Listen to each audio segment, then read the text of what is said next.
Wow, Tamil স্টাইলে এবার দুমদারাক্কা action নিয়ে আসছে ঢাকাই সিনেমার শীর্ষনায়ক সুপারস্টার শাকিব খান। তুফান সিনেমাটিতে শাকিব খান তামিল সিনেমার মতো এক নতুন গেটআপে আসছে।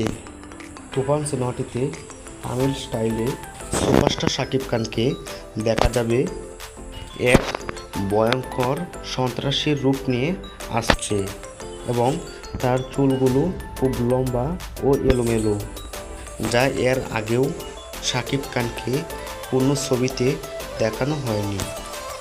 শাকিব খানের সিনেমা জগতে এটি সেরা সিনেমা হবে বলে আশা করছে দর্শকরা।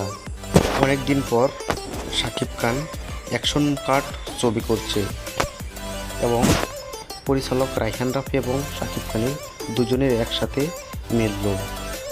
সো যাই হোক, শাকিব খানের শুটিংটি তামিলের দৃশ্যের মতো হয়ে আপনার কেমন লাগলো তা নিচে থাকা কমেন্ট বক্সে জানিয়ে দিন। ভিডিওটি ভালো লাগলে লাইক এবং কমেন্ট করবেন এবং সুপারস্টার শাকিব খানের নতুন নতুন আপডেট সবার আগে পেতে আমাদের এই চ্যানেলটি সাবস্ক্রাইব করুন। সবাই ভালো থাকবেন।